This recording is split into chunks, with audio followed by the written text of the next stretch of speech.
So welcome to the Lake Lawrence Cyanobacteria Management Plan draft plan. Our presenter tonight is Tim Clark from Herrera. I would ask that everybody mute themselves so that we don't get a lot of back feedback, and hold your questions until the end of the presentation. Please note the number of the slide that you want to talk about during your questions at the end.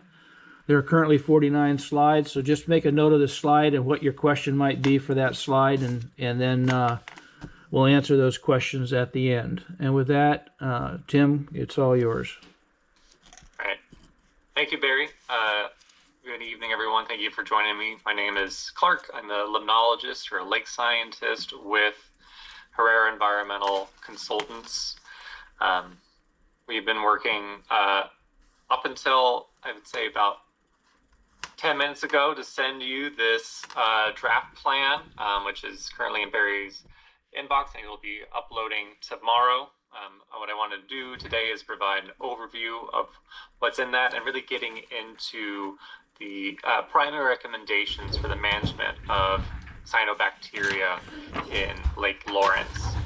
So I'm going to talk a little bit on why Lake Lawrence blooms, where that phosphorus, what's causing the algae blooms, where that's coming from, and then the realistic expectations or options to manage it.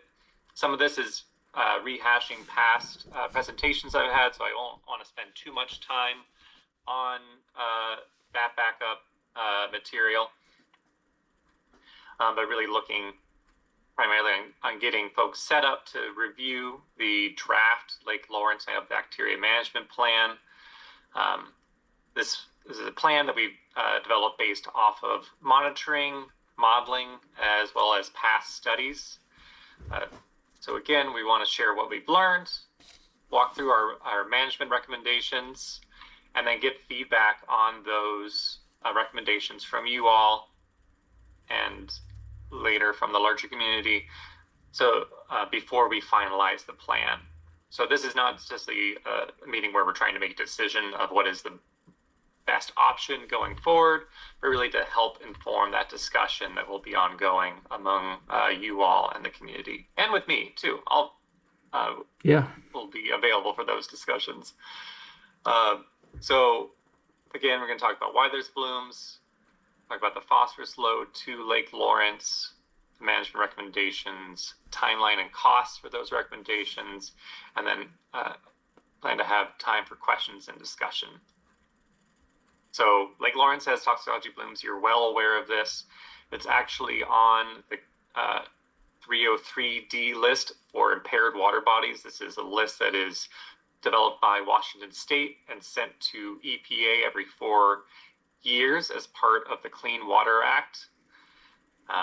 It is considered impaired for harmful algae blooms as part of the draft list that was sent to EPA in 2020 for 2022, which EPA will approve sometime this year, and is impaired for phosphorus, which is in the approved 2018 list, as well as the draft 22 list. And just listing isn't actually the part that we're concerned about. We're concerned about how these blooms can have health impacts, can make people sick or their pets and animals, cause recreational closures. Public Health has issued advisories for Lake Lawrence for many months over the past 10 years on Lake Lawrence. These are unsightly and odorous scums. They are aesthetically displeasing, and they can have impacts to long-term property value, as well as folks who are visiting the lake. Something to quickly clarify here is when we're talking about cyanobacteria or toxic algae, we're talking about a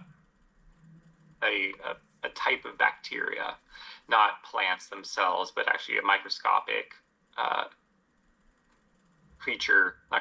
microscopic bacteria that produces these toxins and can make people sick. They show up due to a process called lake eutrophication, where we have increasing nutrients in the lake, which are frequently caused by land runoff, but not always. And I'll talk more about that later. But this increase in nutrients can lead to increasing algae growth as well as decay.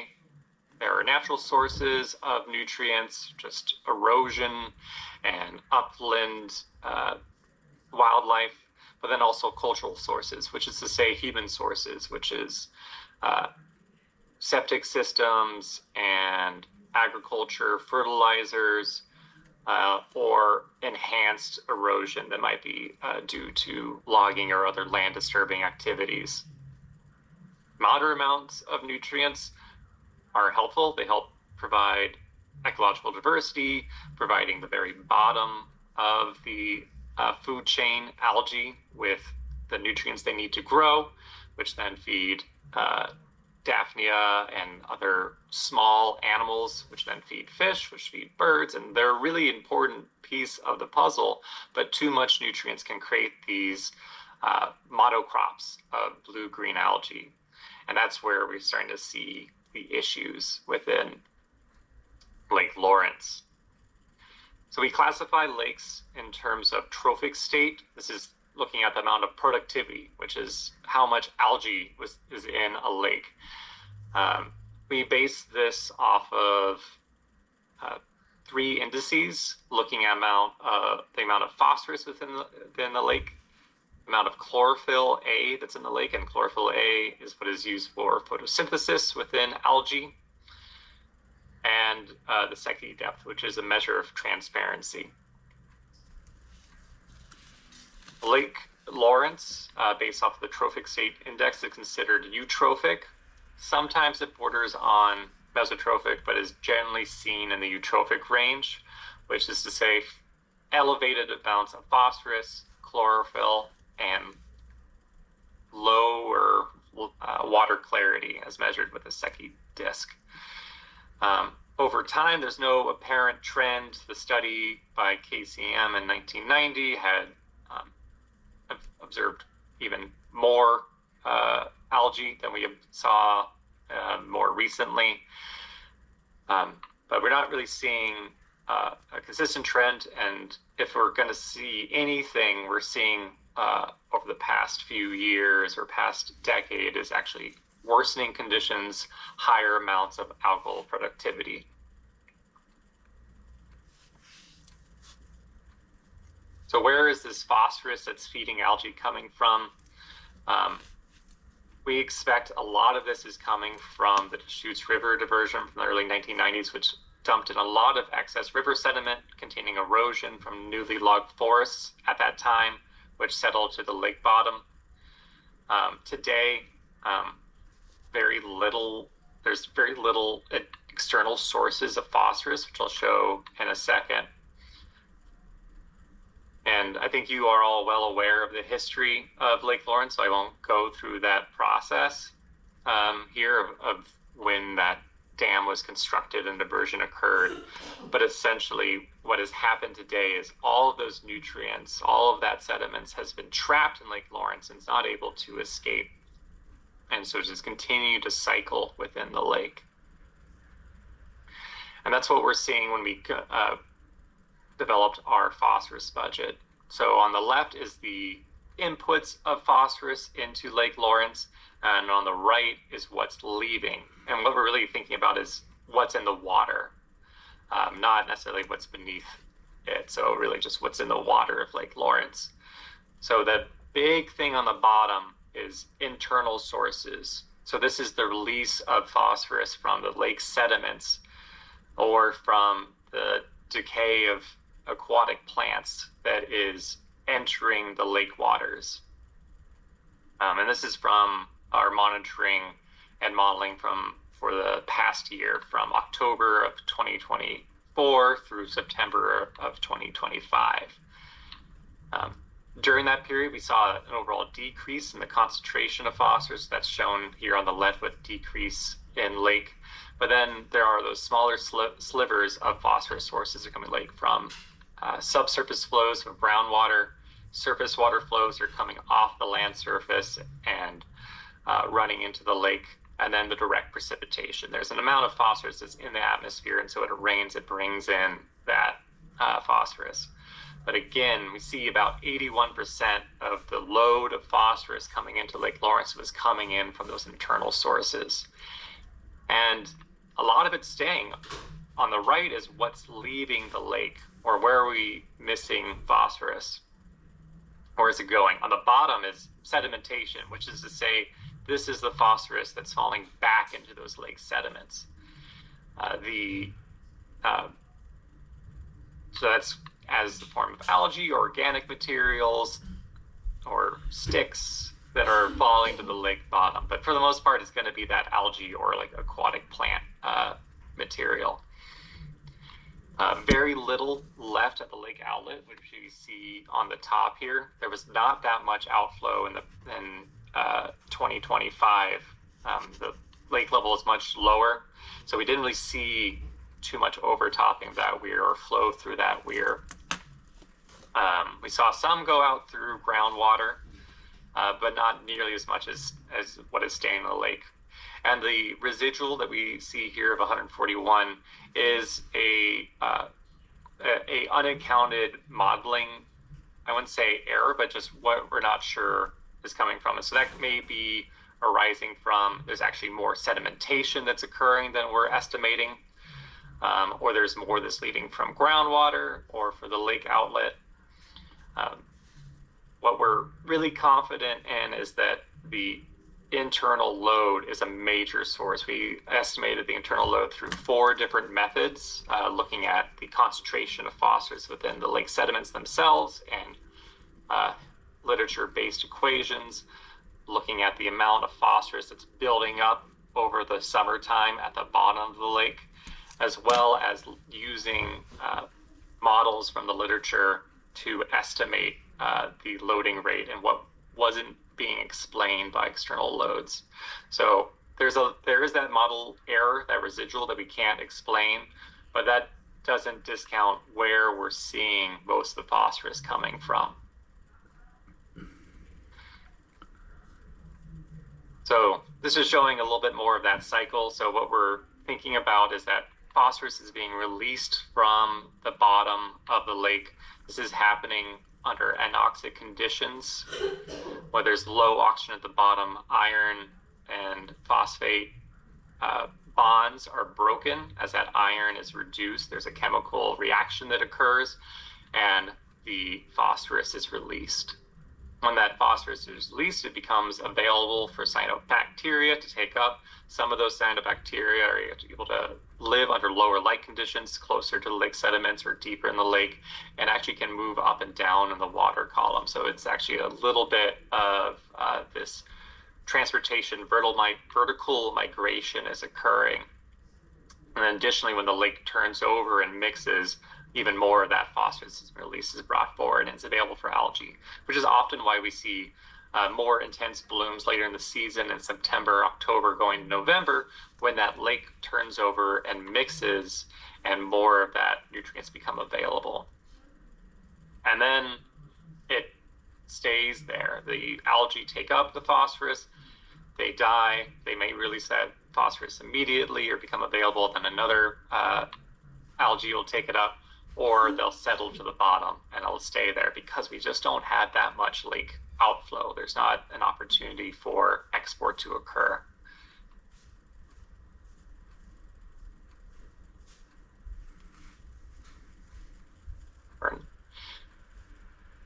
So that's a quick summary of what we found in our study. If you really want to get a deluge of information, Appendix A provides all of the findings from our monitoring study, as well as the methods that we use to develop those models for estimating the water budget and phosphorus budget for Lake Lawrence, which I briefly touched on here, but they are available at length. So the purpose and the goal for the Cyanobacteria Management Plan is to develop a comprehensive science-based plan to guide public and private investments for the benefit of human recreation and environmental health in Lake Lawrence. The plan, which will be shared out tomorrow, focuses on surface water quality. It doesn't specifically focus on fisheries, aquatic plants. Lake Lawrence has an existing integrated aquatic vegetation management plan, and there's been ongoing efforts to manage aquatic plants in Lake Lawrence already.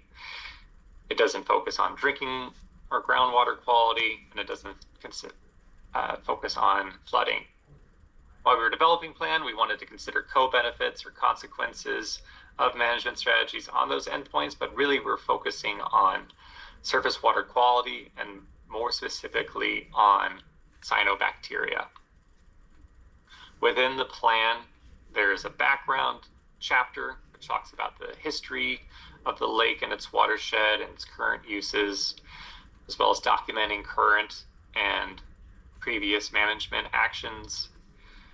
The next chapter describes the goals and objectives and success measures. How do we know we're making progress within Lake Lawrence in the implementation of this plan?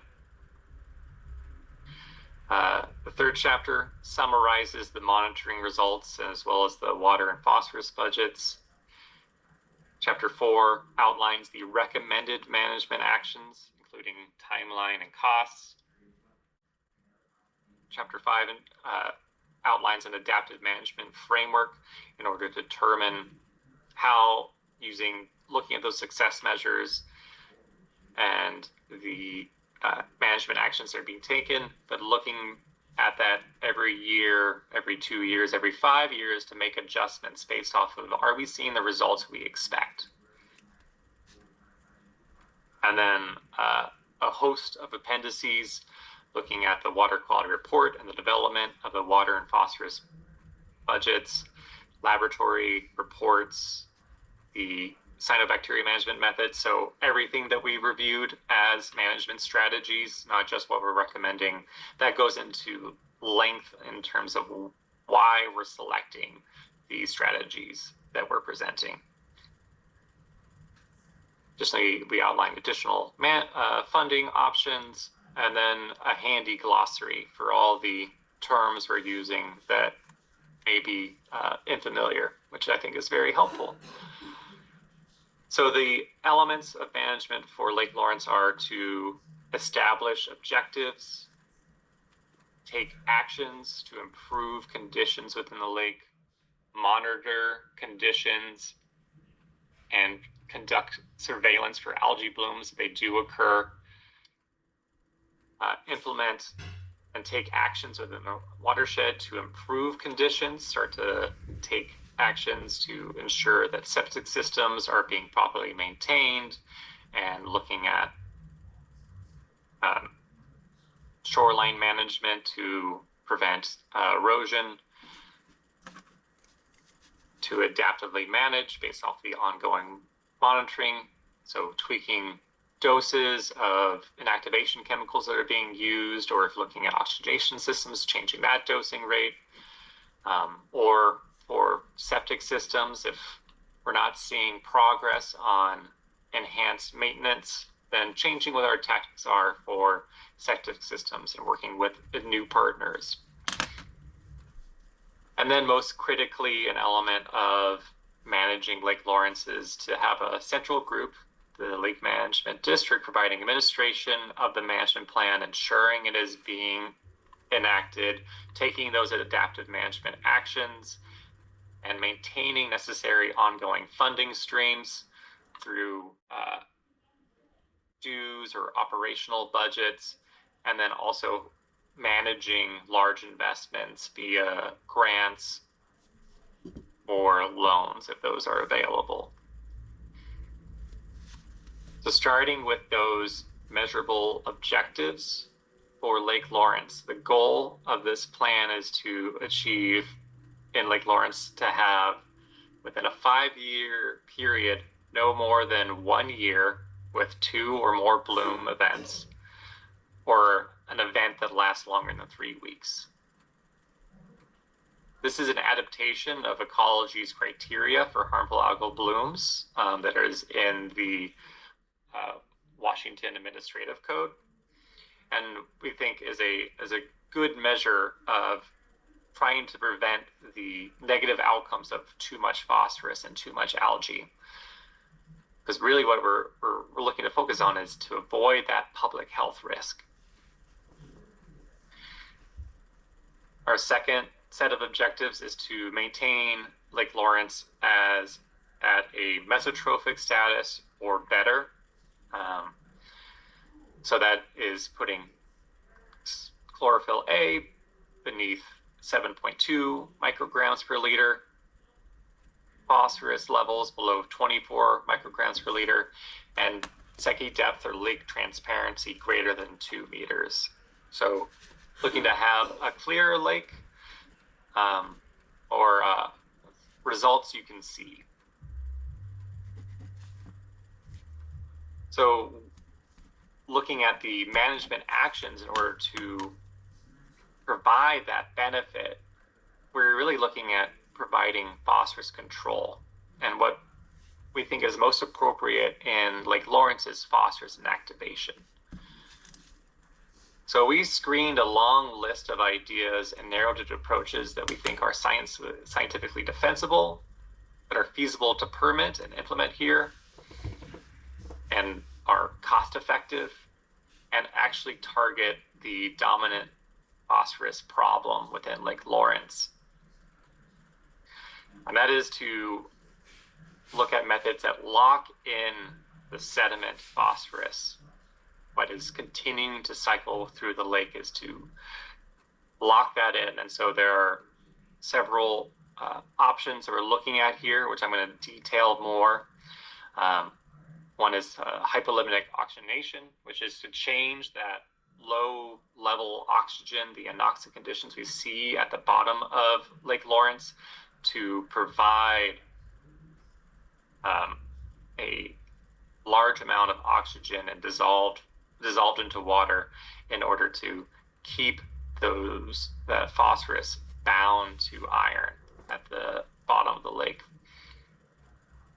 The second set of options is to use phosphorus inactivation chemicals. This is applying these chemicals at the surface of the lake, letting them settle down to the bottom of the lake, where they form stable bonds with phosphorus, which hopefully will be resilient to changes in oxygen or other environmental changes at depth. And what we looked at here was alum, lanthanum, iron, and calcium, as well as proprietary chemicals. For Lake Lawrence, we've ruled out calcium and proprietary chemicals.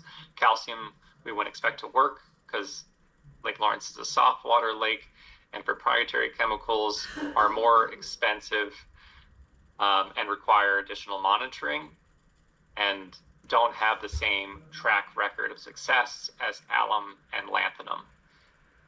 Iron, however, doesn't have the same track record, but it is a lot less expensive. I'm going to talk more about that later, about some of the trade-offs. On the right of the screen is the management approaches that we ruled out. I'm not going to go through those because there's a lot of them.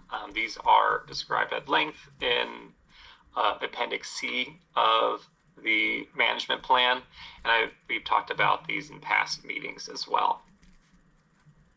So the three recommendations we're looking at for Lake Lawrence are: option A is a high dose lake reset treatment. So doing a high amount or a high dose of a phosphorus inactivation chemical that is looking to inactivate all of the sediment phosphorus within the lake, looking to last more than 10 years. Option B is to do annual maintenance doses, so doing lower doses each year. A sub option here is to pilot an iron treatment.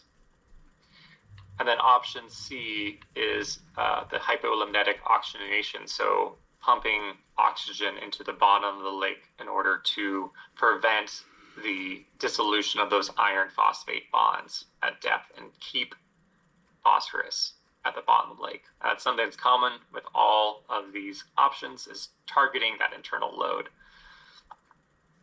So starting first with option A, which is the high dose lake reset treatment. This is looking to pull out reactive phosphorus from the water column and what's in the sediments and form these steady bonds that resist releasing into the lake bottom. I'm going to walk through the three that are appropriate for Lake Lawrence. As I spoke to, calcium and the proprietary chemicals we don't think are appropriate, but are described in the appendix. So first is alum. Alum is available for most general chemical suppliers. It forms stable complexes with dissolved phosphorus, but also when it's applied to the surface of the lake, it forms floccules, which actually act as a water clarifier. So in addition to providing steady bonds to dissolved phosphorus, it also can pull out algae that's in the water column, which has that phosphorus already locked away, but it can pull out and just bring them and pull them to the bottom, as well as sediments and other bits of turbidity. So it actually provides incredible clarity immediately after a treatment. It is stable at pH ranges of 6 to 9, so the conditions we typically see within Lake Lawrence, so we wouldn't expect those bonds to break down. It's applied at the water surface and sinks and is incorporated into the lake sediments. And what we're really looking to target is to inactivate the top 10 centimeters, 5 or so inches of the lake sediments. So 4 inches. It also can be applied at depth or injected. That's a higher infrastructure investment. So in this case, we would be looking at just an application from a barge at the water surface that's moving back and forth across the lake surface over several days. There are 2 options here. One is an unbuffered treatment, and the second is a buffered treatment. So one of the negative consequences that can exist for alum, especially when it's improperly applied, is that it can cause a extreme change in pH. It consumes alkalinity within the water column and lowers pH. And so we really want to keep pH in lakes above 6.5, and a high amount of alum can cause it to go beneath that. And we don't want that to happen because, one, that makes the alum less effective. As I said, it forms those stable bonds at above a pH of 6, but also that can have toxic impacts to organisms within the lake. Because at those lower pHs, that pH has a negative impact. It's more acidic and has an impact on the aquatic organisms, but also the aluminum and other metals become more bioavailable, so they can become more toxic. And this is why it's really important to do jar testing or bucket testing before applying alum to a lake, to ensure that the planned dose will not cause a pH swing into the danger zone of below 6.5. This can be prevented by adding a buffer, a chemical buffer, during a larger dose. For lakes in Western Washington, which are softwater lakes, those larger doses those buffer doses are necessary for larger doses. In Midwestern lakes and hard water lakes, they can get away without adding their own buffer because there's already existing buffers within those lakes, but not out here. So that is a part of the reason why ecology, as part of the permit, the Aquatic Plant and Algae management permit requires monitoring of pH during an alum treatment to ensure that we don't get that downward swing. Additionally, they require pre and post water quality samples. This is true for all of the chemicals, whether it's alum, lanthanum, iron, or anything else. They want to understand the presence of that active chemical before and after treatment. So there's 3 months of pre-treatment samples and 9 months of post-treatment samples required for each of these. And so for aluminum or for alum, they want measurements of aluminum as well as sulfate because it is dosed as aluminum sulfate. For lanthanum, they want measurements of lanthanum. For iron, they want measurements of iron. For the longevity of alum, for an unbuffered treatment that's really just targeting that water clarification, we only would expect it to last a year at first, but we would look to dose it to provide additional sediment activation. And so over time, those sediments can be inactivated. For a larger dose, that buffered dose, it can last between 5 to 10 plus years. And that range is really dependent on external sources of phosphorus that's coming in. In Lake Lawrence's case, where it has very little external sources, we'd be expecting it to last much longer in that greater than 10 years range. There's a lot of confidence in success for alum doses. There's many examples in Western Washington. A handful here is that it was recently done in Lacamas Lake as a lower dose. Lake Ketchum performs annual doses. Blackman's Lake last year, we did a larger dose for inactivation.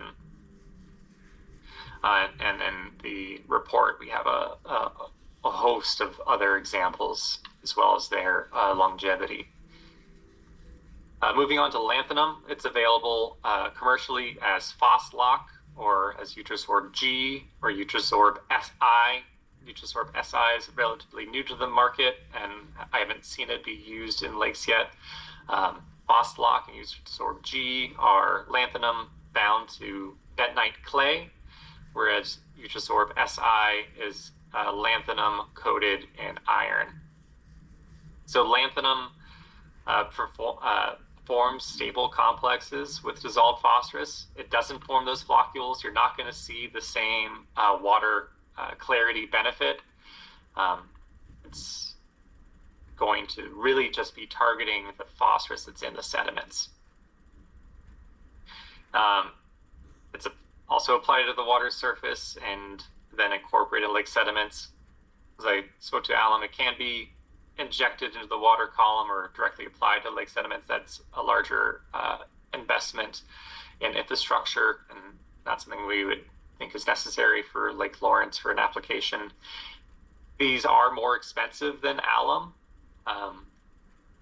They don't have that same impact on pH though, and that's one of the benefits that some lake communities prefer, is that concern for toxicity is much lower.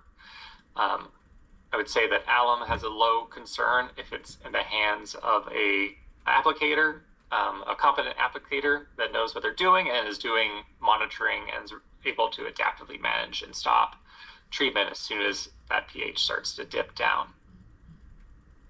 Lanthanum itself as a free ion in the water can have toxic effects.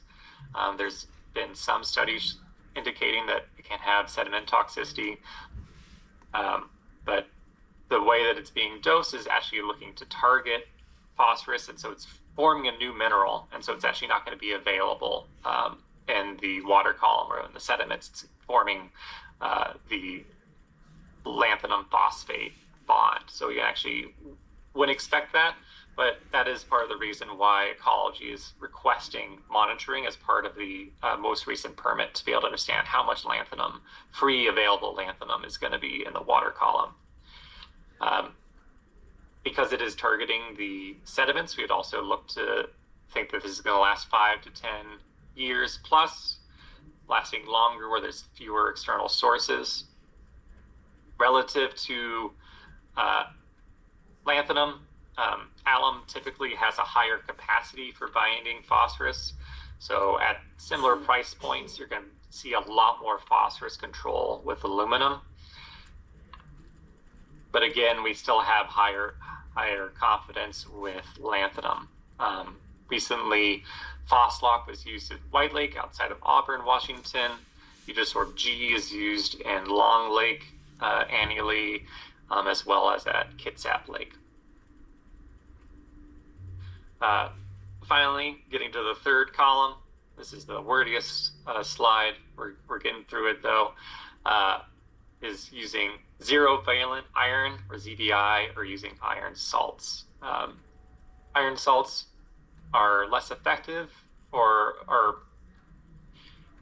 have been tried in Western Washington lakes and have been seen to be effective.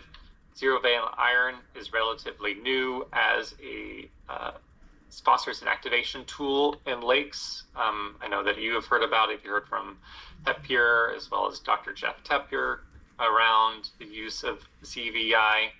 I will say up front, the science around ZVI is evolving, or the use of iron in lakes.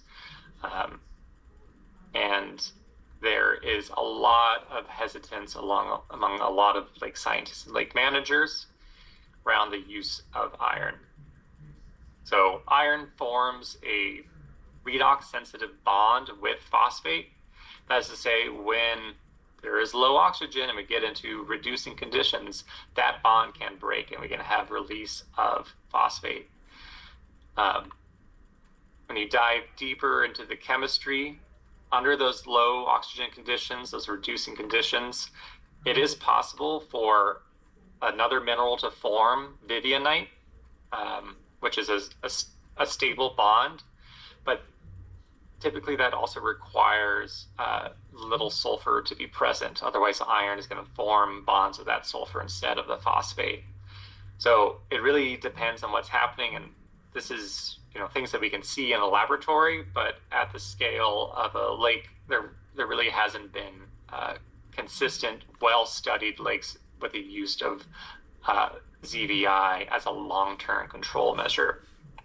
Again, it can be applied at the water surface or injected at depth, but again, water surface is more sensible. It is a much lower cost, and I'll show this later on compared to the other two. Iron is more available. The negative consequence here is that phosphorus can be released in those anoxic conditions, or when there's an abundance of sulfur, and that can reduce the long-term effectiveness. So this is driving us to having low confidence in the effectiveness of ZVI, but certainly a good amount of scientific curiosity for it being applied at scale.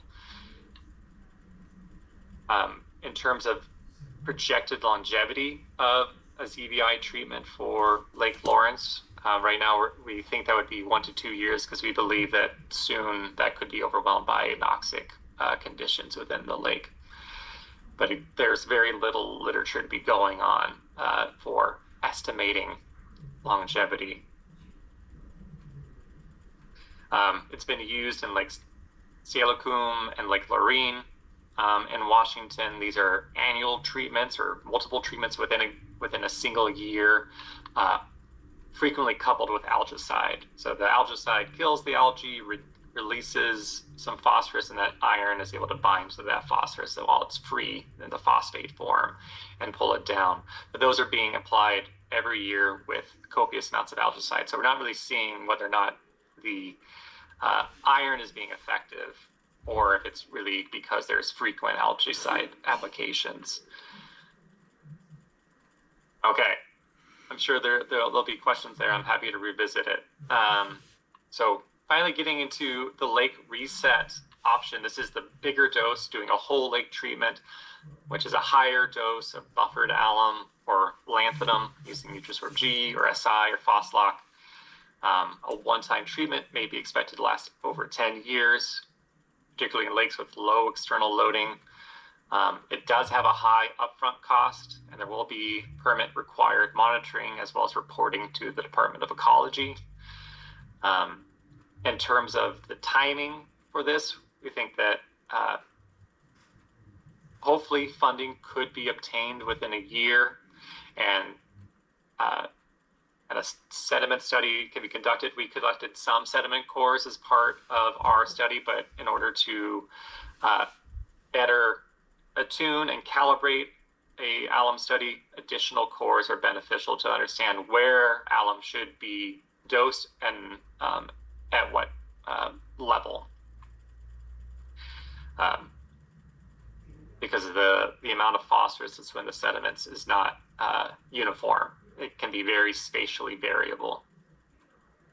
A large buffer dose of alum, based off the data we do have for the lake sediments, we expect to cost $0.76 million, $760,000. Lanthanum treatments, depending on the product, would be between 1.1 and 1.4 million. So between 50% or 100% more. So that 0.76 million is not something that can show up overnight.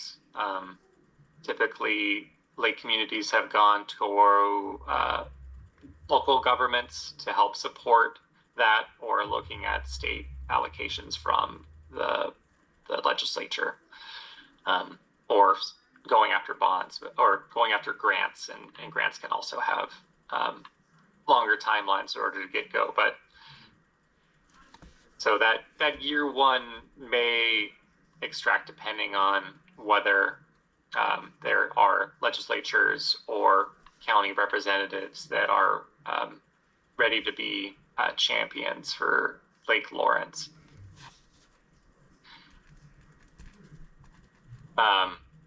Some examples for pictures here on the left is lanthanum treatments in Long Lake in 2023. On the right is a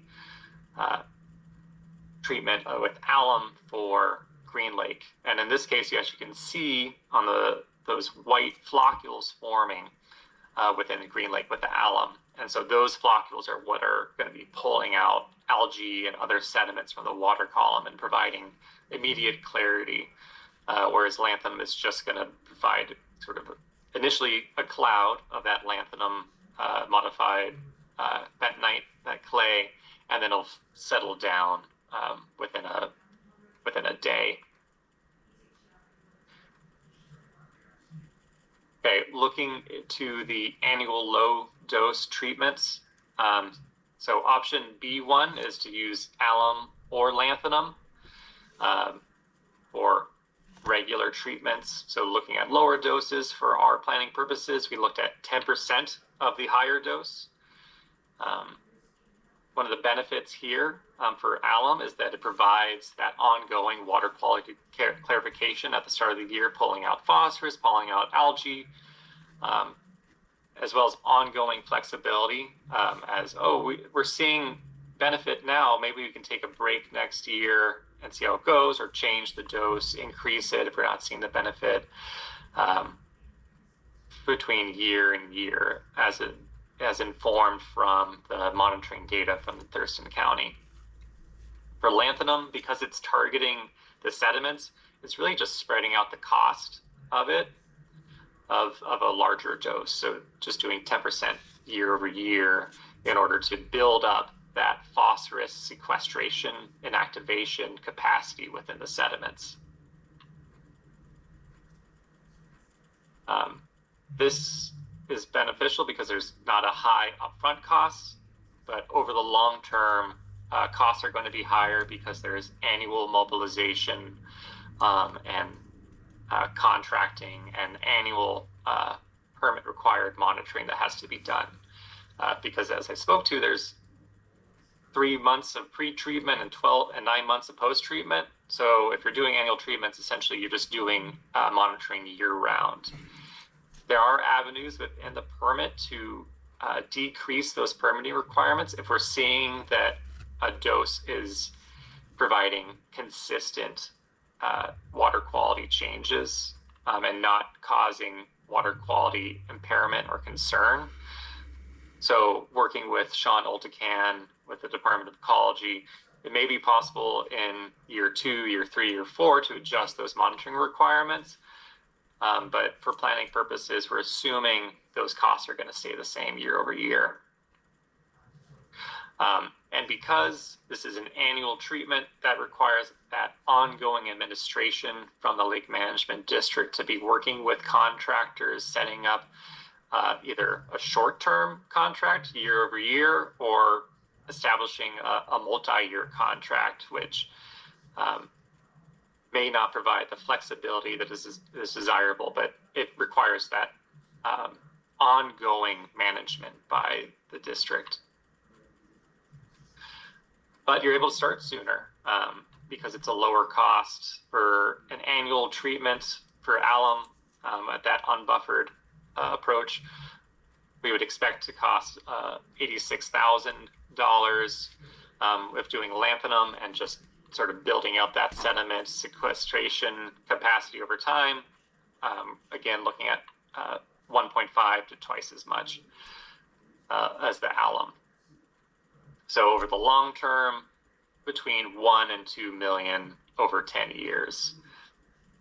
To think about that in comparison to option A, it's between 0.76 and 1.4 million. So about a 50% more, 33 to 50% more by spreading it out over time. But again, because it's at lower cost, and if the Lake Management District has available funds or can have a lower ask initially from state legislatures or the county, or seek the freshwater algae grant at $50,000, can actually get going on this sooner and can spend less time searching for funding. Some examples of this annual treatment: Kitsap Lake does annual Eutryosperm G treatments. There's a nice before and after for 2 different Augusts in Kitsap Lake. Very fluorescent green on the left and much clearer, much more enjoyable and safer waters on the right. Lake Stevens does annual treatments. And we can see those benefits on the phosphorus concentrations plot on the right as those treatments began in 2014 and has stayed much lower and have seen much better water quality conditions. Option B2 within this annual treatment approach is to pilot the zero-valent iron treatment. So, as I've spoken before, performance in anoxic lakes is understudied and unknown. So this is why we'd be looking at a pilot within Lake Lawrence. The benefits here, it's a very low material cost, but again, we have low confidence in success for case studies. If it's effective, we'll need to monitor, determine if and when additional treatments are needed. And if not effective, we would recommend switching over to option B1 and doing annual alum or lanthanum treatments. This is the lowest cost option. A single treatment with ZVI is $57,000, and that's targeting the in-lake sediments for sequestration. And so with that cost, you actually could look to pilot it pretty soon, depending on available funds. And then in future years, either supplying additional iron if needed, or if it's not effective, switching over to alum or lanthanum. So there's a lot of variability and unknown here. And so if it's effective, if we try this experiment in Lake Lawrence and find out that it works, it might be as low as $57,000 to work for 10 years. If not, then it's going to be in the same boat as option B1, and we're looking at 1 to 2 million.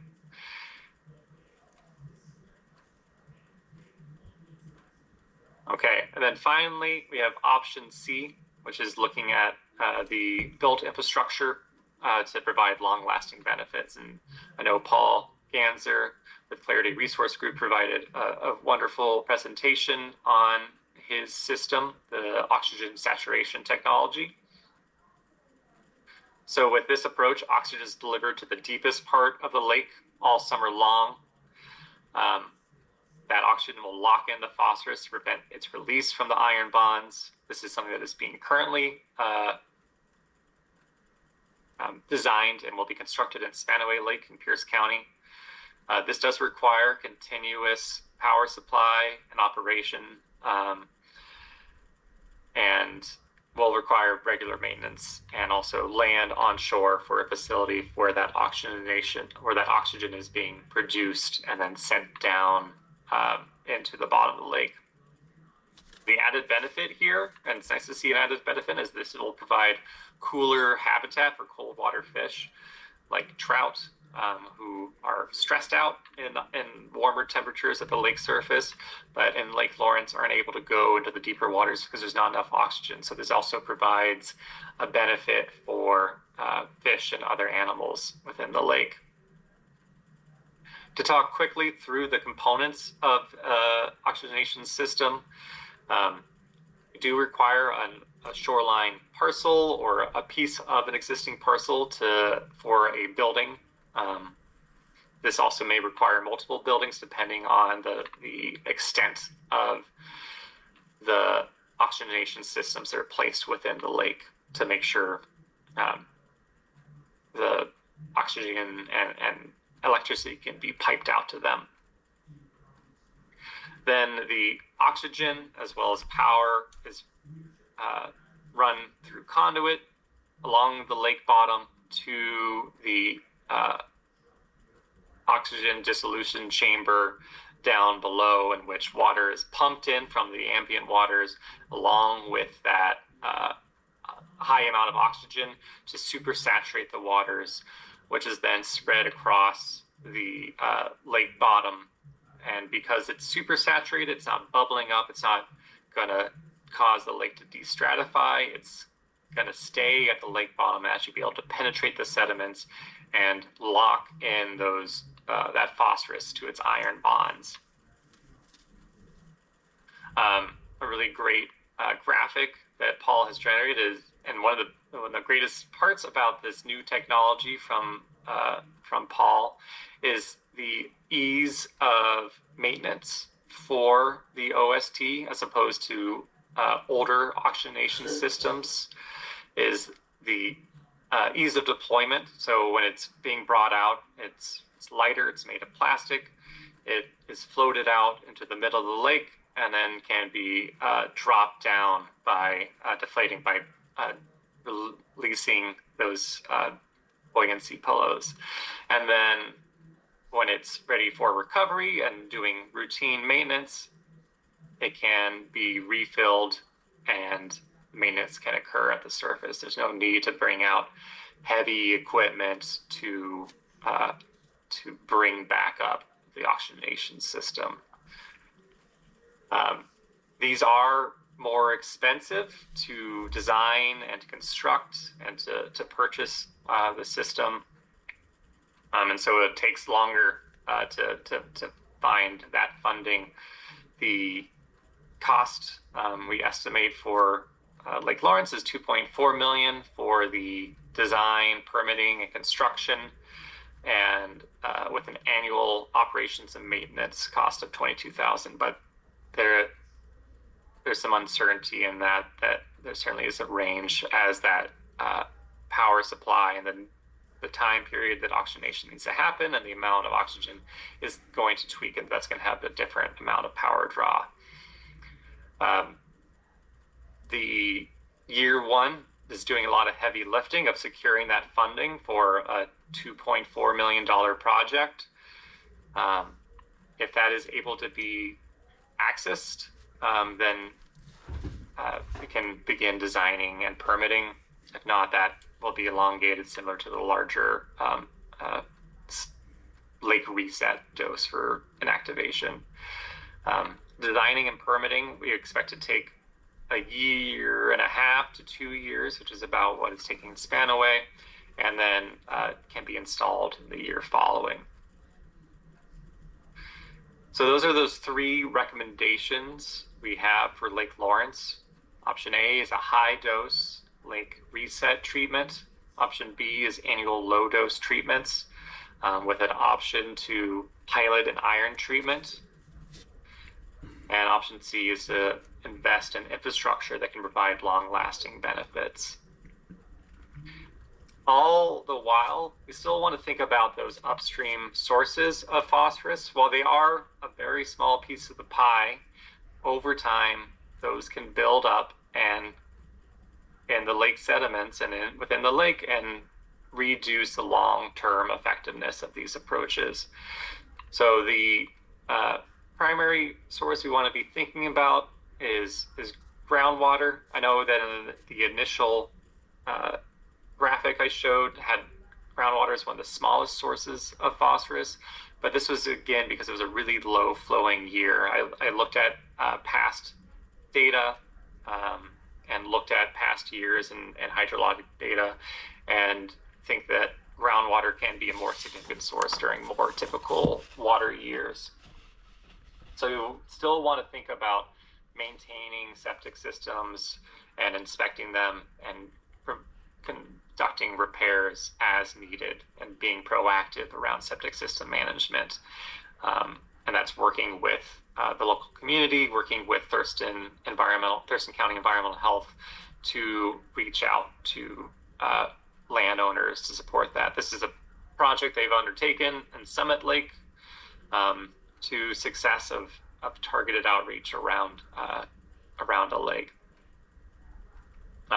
as well as general surface pollutant reductions, education around picking up pet waste, reducing phosphorus-containing fertilizers where they're not needed for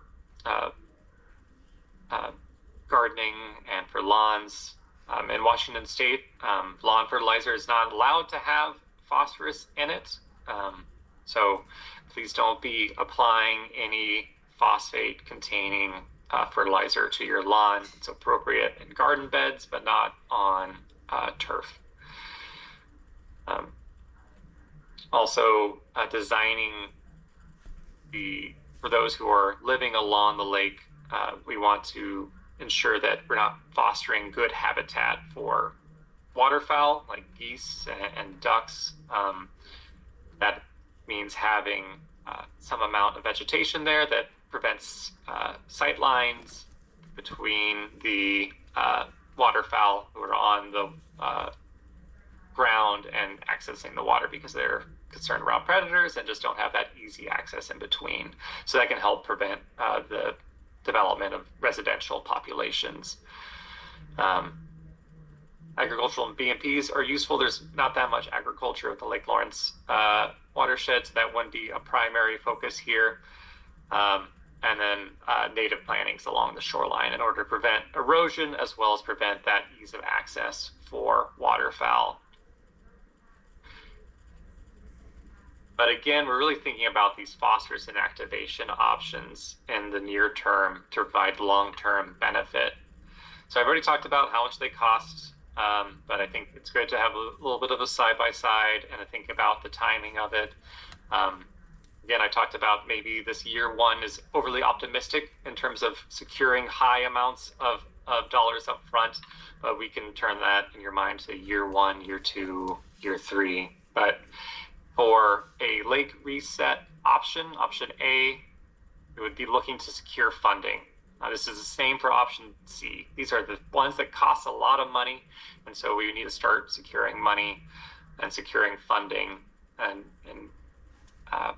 communicating with legislatures or other folks who may be able to supply those dollars.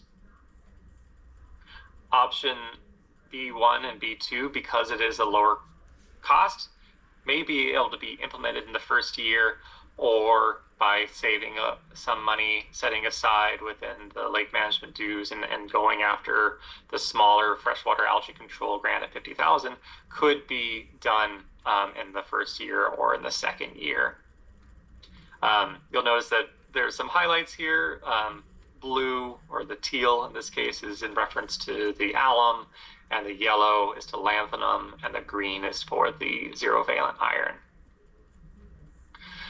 For the second year, or after funding is secured, be looking to design and implement the lake reset treatment, so costing between that 760,000 and 141.4 million. Which also will require monitoring as a piece of that. For the lower dose, we'll just continue to do those lower doses and monitoring. For option B2, if looking at the zero-valent iron, this would be the time to look at the results from that first year. Are we seeing benefit? Is there enough benefit that we think we do want to try iron again, just at a higher dose or just to supplement? Or is it time to go back to more tried and tested methods and go to alum and lanthanum? For the option C, this would be, once that funding secured, looking to do that design, the permitting and procurement in that second year to prepare for the third year where installation occurs.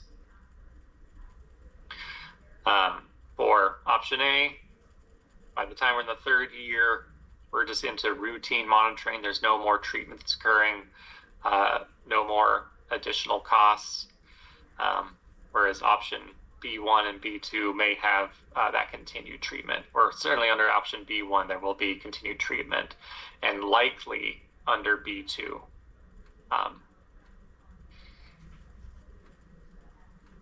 And then it continues on through the next 10 years, so, or the next 6 years to get through year 10. In year 10, we would recommend reevaluating the phosphorus budget, collecting samples, looking at groundwater, what's leaving the lake, and collecting these sediment cores again to see what is the where's the phosphorus in the sediment bond to. And then here's a comparison of the 4 options here in terms of the total 10-year cost as well as the annualized cost. So annualized cost is just sort of a way of trying to make these be on the same field for evaluating cost. So for the option A, we're looking at 76,000 to 141,000 per year. Again, that investment's actually in year 2 or when that treatment occurs. But if we're spreading that out, we're looking at 76 to 141. The option B1 is 100,000 to 200,000 per year, so a little bit more. Option B2, if it's effective, is under 6,000 as an annualized cost. If it's not effective, it's going to be the same as option B1. Option C, as an annualized cost, is 260,000. So it's actually the higher cost among these options. However, it's important to note that this is the oxygenation system we would expect to last longer than 10 years. Paul has spoken to the actual oxygenation system, the high density plastic equipment be able to exist for 30 years.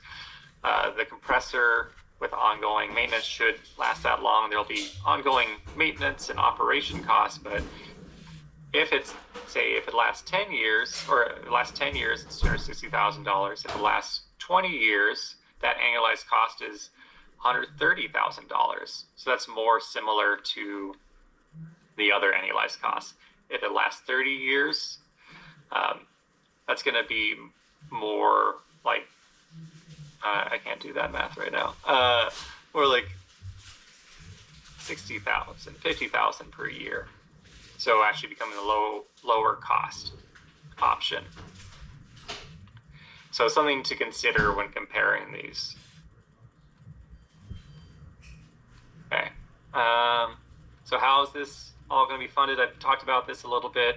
This can be coming from the Lake Management District rates, the dues that have been paid, through Thurston County budget allocations. If a council member is ready to be a champion for providing funds, similarly, the state legislature can allocate budget. This has been successful for Spanaway Lake, Vancouver Lake, Moses Lake, Newman Lake have all received large dollar amounts from the state legislature. The freshwater algae control grants are what are funding this LCMP effort. In part, they are $50,000, so that's helpful. And in most cases, except for the ZVI treatment, it really doesn't get you that far, but it still is very helpful. Well, it would be helpful for paying for about half of a alum treatment. There are also the Clean Water State Revolving Fund loans. From my understanding is that Thurston County is not presently willing to take on a loan on behalf of the Lake Management District. That may change over time. These are low interest loans, and so are a great way of spreading out the cost, which should be helpful for those larger alum doses or for the oxygenation system. That said, that does require Thurston County to change its current policy to take on loans on behalf of Lake Management District. The additional grants that are available are like the Centennial Grant and the Section 319 non-point source grant from the EPA, which are passed through Washington State, specifically say they cannot be used for in-lake treatment. So those would be things that could be used for septic system improvements and lake shoreline improvements. However, I will say that as under my other hat as a member of the Washington Lake Protection Association, I am working with Ecology to change that policy such that these dollar amounts, which can be between $100,000 to $1 million or more, so that they can be used for in-lake management. Other states have been using these dollars for in-lake management in cases where internal loading is the dominant source, because focusing on upland sources is beneficial only when internal loading is not dominant. So I'm hoping that we can change that policy. I will keep you updated to that. I'm seeing nice progress in those conversations. And then finally, for septic systems, there's a CRAFT 3 on-site financial assistance loans that are available for individual property owners looking to repair or replace their systems. This is largely a re-summary of the previous slide that I shared, talking about benefits and trade-offs and overall long-term costs. So with that, I did not do this in 15 minutes, but nothing died, so that's pretty great. So I guess I've been low energy. So with that, I do want to have a discussion with you all to hear like questions, as well as hearing what inactivation methods resonate with you, and hearing about trying to drive forward a preferred option down the line. But again, we're not looking to make a decision, just to help clarify any questions you might have at this time.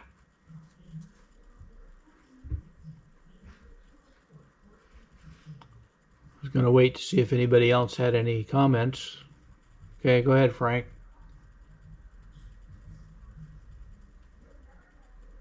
Sorry. The electrification system, safety of putting that amount of voltage in or near the water concerns me. Probably concerns everybody if they think about it. Particularly, you know, if something runs into it. And I saw the presentation on that. Do you know how high that tower stands proud from the bottom of the, you know, where it's actually mounted on the bottom of the lake to the very top of the tower once it's installed? 12 feet, Frank. It's quite high. I was thinking 10 from the pictures, but that's 12 feet, pretty high. A concern there is, you know, something runs into it, or even if it's a boat anchor or something like that. So I guess if we were to install that system, would we fence that off in the water?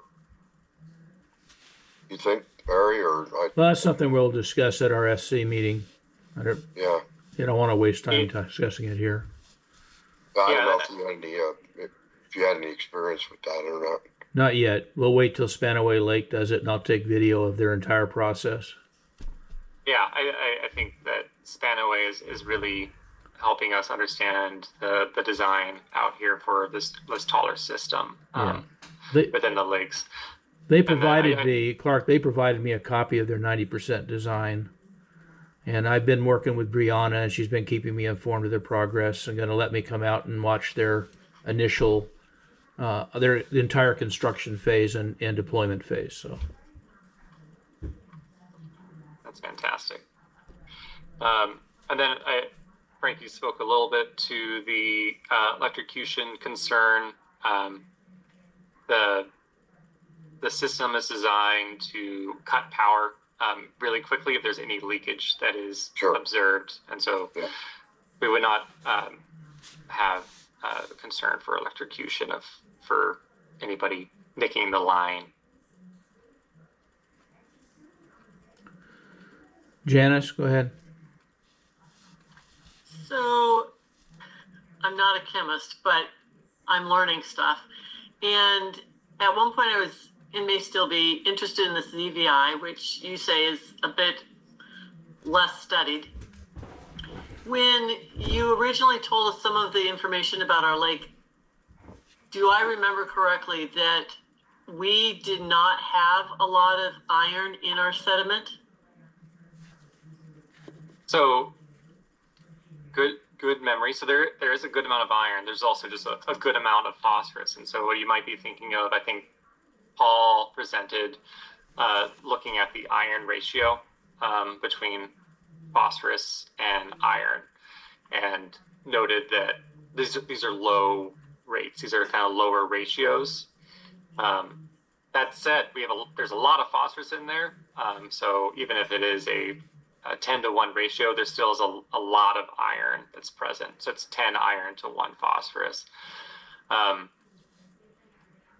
But what he had suggested as part of the oxygenation system was to do a supplement with iron, so that there is going to be even more iron that's available to bind phosphate when it's under these oxygenated conditions. Because what we're concerned around is when it's low oxygen, those bonds break down and it's released.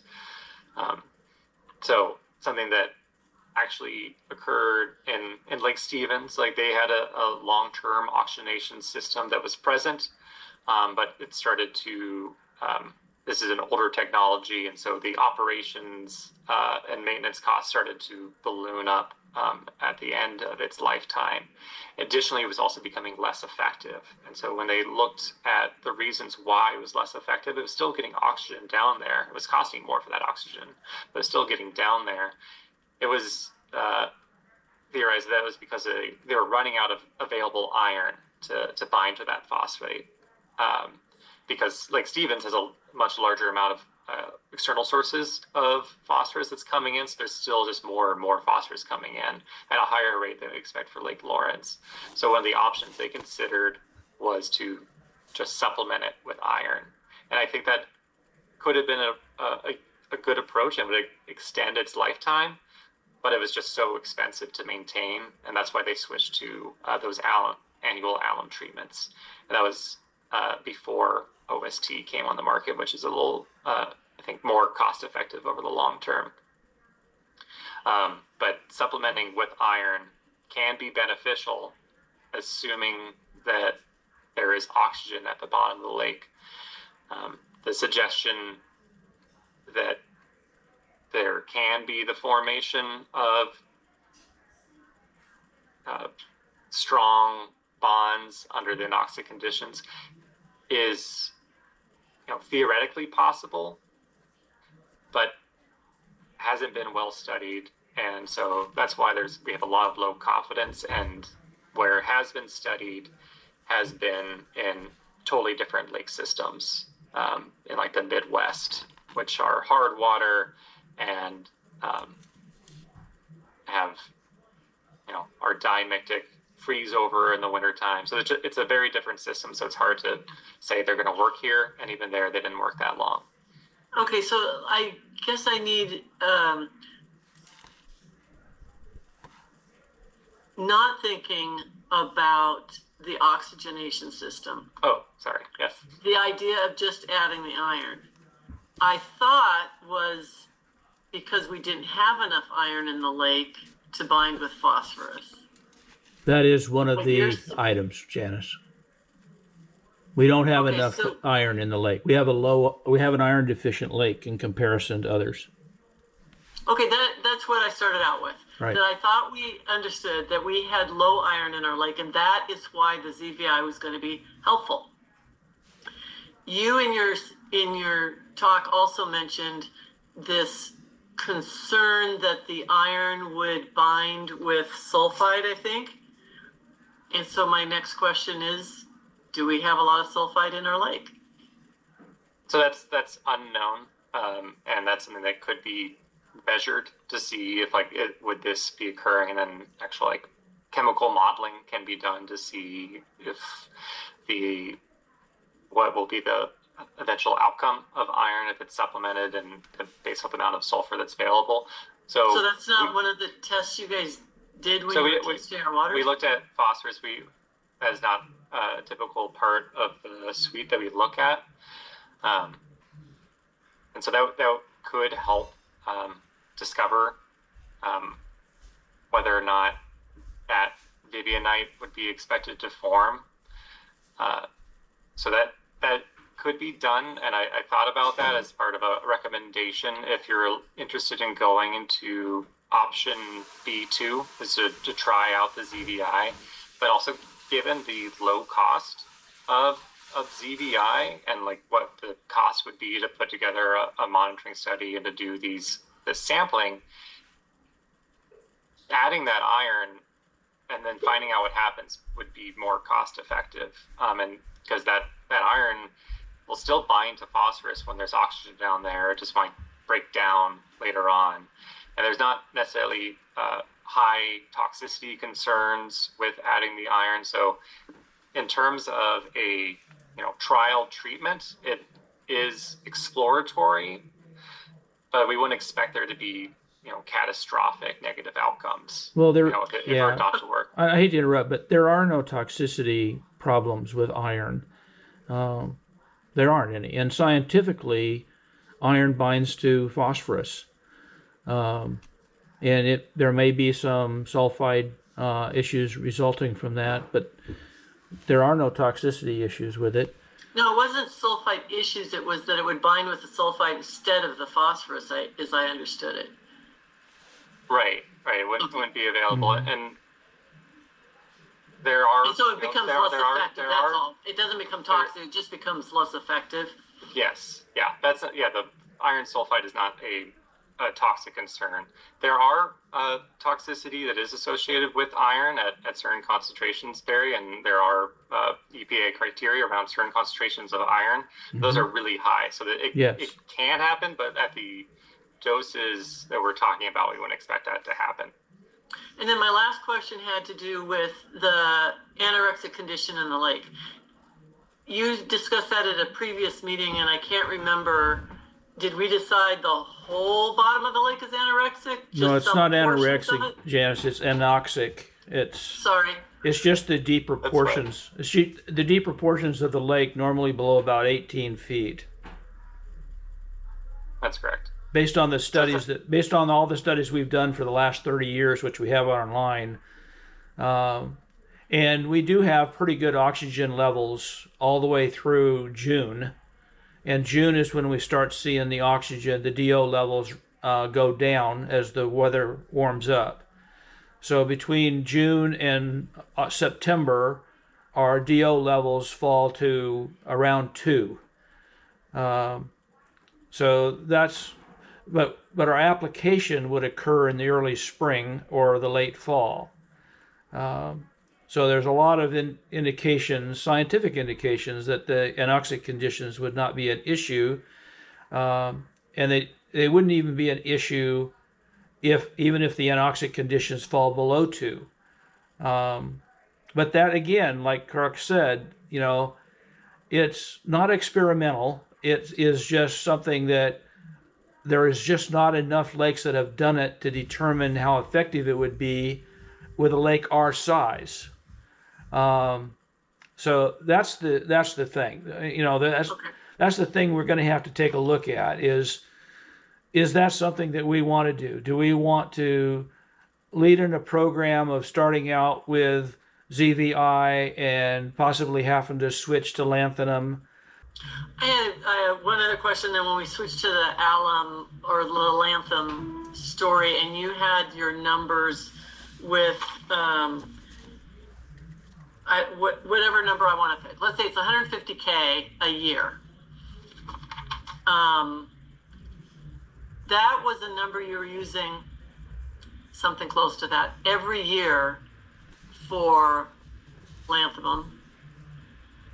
Is that because we're dosing like 1/10 of the lake, and that's why it's over this 10-year period, as opposed to, talk to me about, could you do like 25% of the lake? You could do 25%. And that's what we were talking about doing, Clark, is 20 to 25%, regardless of whether we did lanthanum or ZVI. And if you did 25%, would you do it then for a 4-year period and then not do it for 10 years? When we're talking about sort of breaking out those larger doses, especially for lanthanum, because it doesn't provide that water quality or water clarity benefit, with lanthanum, it is just about available budget for doing the treatment. So if you can do it in 4 years, you're going to have that benefit of inactivation faster. But if it's necessary to have 2 years in order to accrue enough funds to pay for the next treatment, then that's how to make those decisions. I would say that for iron, I'm kind of curious why, given its cost, Barry, why you were thinking that would be spread out for multiple years.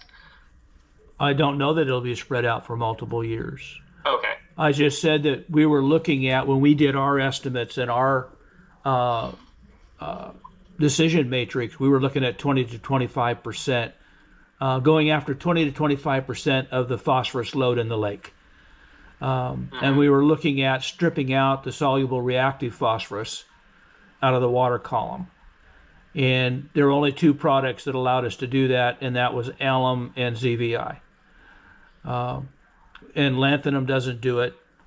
And some of these other products, the proprietary ones that you were talking about, don't do it. So. To be clear, alum pulls out the soluble phosphorus as in addition to the total phosphorus. The ZVI would only be pulling out the soluble phosphorus. Lanthanum would only be pulling out the soluble phosphorus, whereas alum is doing both. And the most of the phosphorus, when it is in the water column, is going to be in the particulate within algae. There are some periods in which there is less demand for it, like in like the winter. That's usually when we try to target these treatments. Mm-hmm. So that's why. And we don't have as much data as we would like on the soluble reactive phosphorus. There were some issues with getting the analyses we requested, so we don't have that information. But still, as we've spoken to, doing these treatments in early spring or like March or April is the right time, because we want to get there before or before the green algae and blue-green algae really start to take off. And that would be with any of the treatments, correct? Yes, Yeah. yes. Some folks have done fall treatments, but I think spring treatments are more sensible. Okay. Could you go back to slide 15? Mm-hmm. I'm going to go down a few slides here, so...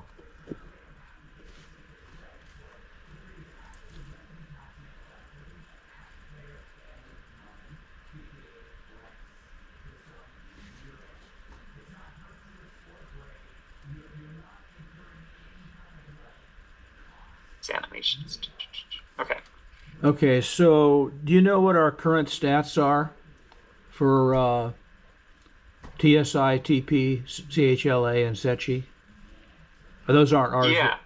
Go ahead. Those aren't your current ones. I didn't think so. Okay. I don't. Yeah. The goal is to be better than that. So right now, I know that you are between 1 and 2 for the SECHI depth, and I think around 10. I don't have that off the top of my head.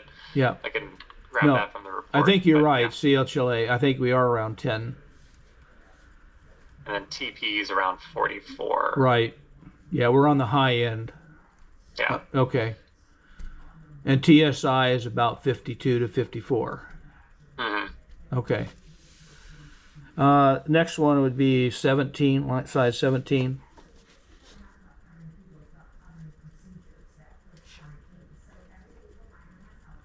Okay.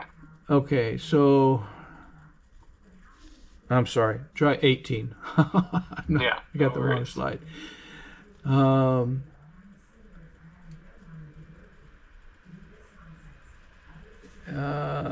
Then 19. Okay. I'm losing track. Okay, so No worries. yeah, I understand the free reactive phosphorus is what's floating in the water column, and during phosphorus inactivation, there's alum moves through the water column and strips it out, and that's important because there's a lot of free reactive phosphorus in the water column. But what you're saying is that Utrosorb G and ZVI don't do that. So the free reactive phosphorus in this graphic is the same as the soluble reactive phosphorus. So Utrosorb G, ZVI, Phoslock. I'm not sure about Utrosorb SI. SI doesn't, from what we saw. I would think not, because it's bonded in that like that iron shell. Yeah. I haven't seen that employed yet. It just got approved, so I'm interested to see it. We'll see who uses it. So that all 3 of those will pull out the available phosphorus, the already dissolved phosphorus. Alum is the one that's also going to pull out algae. So if I had a better graphic, I could have like, here's alum, like kind of pulling out green in addition to the red. Okay. Next slide. Okay, yeah, go. There you go. So, our lake would require a buffered alum, correct? At a larger dose, yes, but at smaller doses, if we're looking at a 10% dose. Yeah, we'd be looking at 20 to 25% dose. So one of the benefits of doing a 10% dose is it does allow the avoidance of doing that buffer, and the buffer is more expensive. Yes, and also it increases the mobilization costs. It's caustic. It's harder to work with. Right. Aqua Technics right now doesn't do buffer treatments. They're doing unbuffered treatments only. So it allows it to be a little more accessible, and you might have more local competition for the bid. Whereas like buffered treatments, there's only a few companies out there that do it. Okay. Well, you just answered my question. I appreciate that, because I thought we would have to use a buffering agent, because one of the criteria that we submitted to all the contractors was 20 to 25% of available phosphorus. Yeah. And so they all came back with their bids with buffering agent. Okay. And so the caveat there is if you go with a 10% or a low dose, you don't have to use the buffering agent, but you still have the 9 months of testing. Of the monitoring, yeah. Monitoring. So that those kind of wash out at the end, and I think there might be some way of optimizing that so that it's a 15% dose and you do it 8 times, and that's the right way of doing it. And Yeah. that still doesn't require a buffer. Ultimately, this will come down to actually doing some bucket tests and making sure there's not going to be that swing in pH. Right. Otherwise, you're going to have a buffering agent available and on hand, which would increase your cost even if you didn't use it. Right. So doing those bucket tests beforehand, we can buy small supplies of alum and use those within a bucket. So you don't have to purchase tons and tons of it. You can start with a small amount. Okay. And that's something we did with Lake Campbell, is actually to do some laptop tests. Okay. And that was I won't take your time, but And that answers my question. The other one is longevity. The 5 to 10 years is a full dose. Yes, that is looking at the sediment inactivation. Right. dose. And the ZVI for 1 to 2 years is not a full dose. So I think I have a hard time presenting ZVI because I don't have a lot of confidence in it. So it also could last up to 10 years if it is effective and is meeting promises. However, based off of the scientific literature and my education, I'm putting it lower. So I could say 1 to 2 years with uncertain higher longevity. Uh-huh. But it is very hard to present because we don't have data to present. Okay, so the bottom line is that your idea about ZVI and your lack of confidence in it is just based on the fact that there's not a lot of data available for it.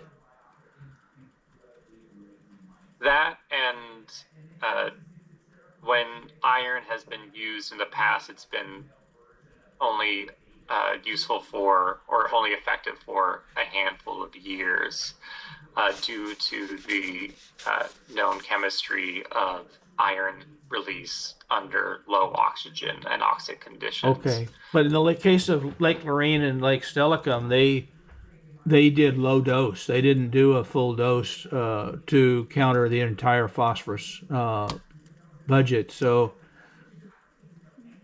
they really didn't have a good. They didn't do an entire lake, and they didn't do the testing before and after to really determine its effectiveness. Yeah, and that is one of the challenges, and they are collecting data as they go. I would love to see kind of an overall extended study plan to get a sense of is there going to be enough statistical power to really be able to evaluate it.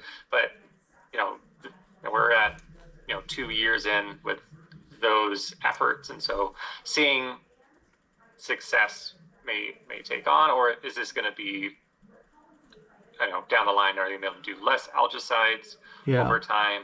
But again, and I know that Dr. Tepper has mentioned this, that those lakes have a large amount of external loading, and so a lot of what they're doing is looking to target and sequester it.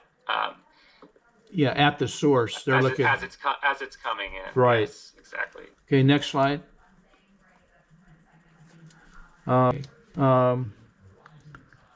My comment here was we wouldn't be looking at doing it 10%. We'd be looking at doing it 20 or 25%, which would make those costs almost double for either alum or lanthanum or ZVI. Except now, are we not going to consider less than that so that we could do the unbuffered?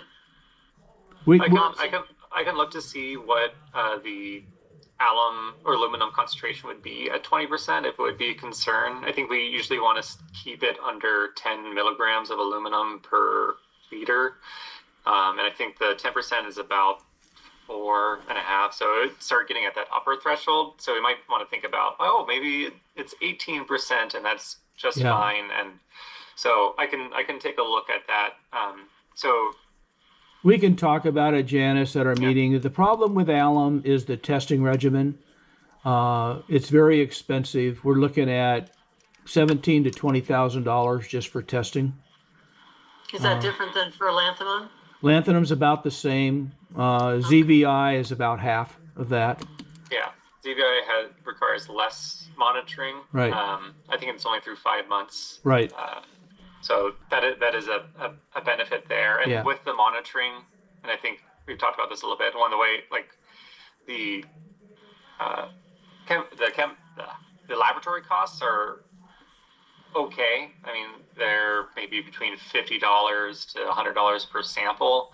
It really comes down to who's doing the monitoring. Yeah. And so if you're able to do that sampling by volunteers or folks who are living around the lake, like, you don't need to hire me to go drop a bottle. No, we don't. But I've reached out to a couple labs in the area, the one in Olympia and the one in Tacoma.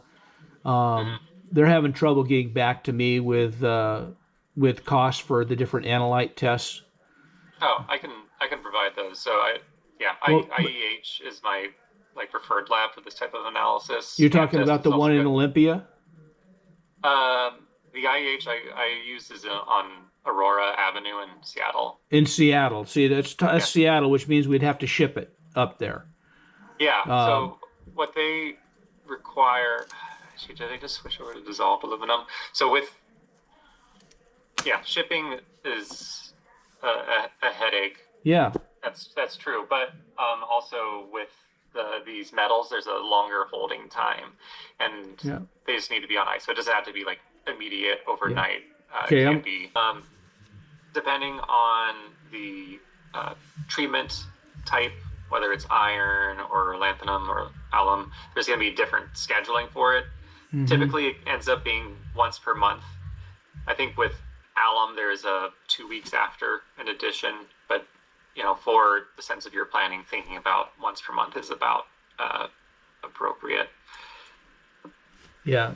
And you have to do it 3 times before you do it. If you do an early spring application, that means you're going to be doing 2 in February and 1 in March, or one in February and 2 in March. Mm-hmm. One of the things that can be taken advantage of is the environmental health existing monitoring that they're doing, and they can be asked to collect these samples and submit them as they've been submitting them. So that could at least cover the May through October range. Well, I know that they've shown willingness to show up for additional samples otherwise, but go ahead, Barry. Yeah, I have low confidence. Okay. All right. So what other questions do we have of Clark?